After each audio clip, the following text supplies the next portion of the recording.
দিল্লিতে বাংলাদেশ হাই কমিশনের সামনে পুলিশের সঙ্গে হিন্দুত্ববাদীদের সংঘর্ষ। 2 দফা ব্যারিকেড ভেঙে সামনে চলে এসেছে বিক্ষোভকারীরা। ভিউয়ার্স, এই মুহূর্তের ব্রেকিং নিউজ, দিল্লিতে ভালো নেই বাংলাদেশি হাই কমিশন।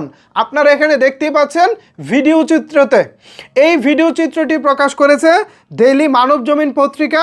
মানবজমিন পত্রিকা এই ভিডিওর ক্যাপশনে দিয়েছে, দিল্লিতে বাংলাদেশ হাই কমিশনের সামনে পুলিশের সঙ্গে হিন্দুত্ববাদীদের সংঘর্ষ, 2 দফা ব্যারিকেড ভেঙে ফেলেছে বিক্ষোভকারীরা। এই হচ্ছে ভারতের উগ্রবাদীদের অবস্থা।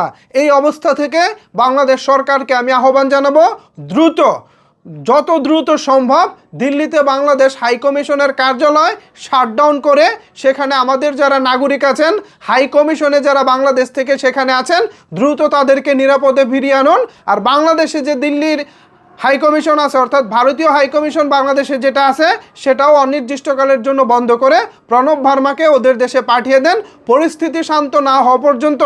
কারণ কখন কি হয় বলা যায় না। দিল্লিতে একটা শুরু হয়েছে, সেই ঢেউ যদি আমাদের এখানে এসে পড়ে, আমাদের মানুষজনও যদি রেগে যায়, তারপর তো তারাও হচ্ছে এই ভারতীয় হাই কমিশনের দিকে চলে যেতে পারে। সো পরিস্থিতি তো অন্যরকম হতে পারে। সো সেই জায়গা থেকে আমি বলবো, দিল্লিতে আমাদের বাংলাদেশি হাই কমিশনে যারা আছেন, সেখানে যারা চাকরি করতেছেন, পাশাপাশি অনেকের হয়তো পরিবারও সেখানে রয়েছে, সো তাদেরকে নিরাপদে দেশে ফিরিয়ে নিয়ে আসুন। বাংলাদেশ সরকারের কাছে আমার এটাই বিনীত আহ্বান।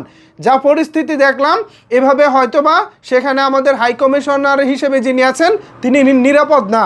কখন না জানি ব্যারিকেড ভেঙে একেবারে কমিশনের ভিতরেই চলে যায়।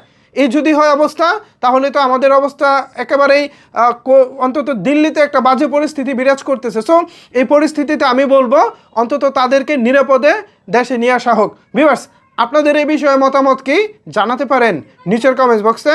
ধন্যবাদ সবাইকে এতক্ষণ আমার সাথে থাকার জন্য।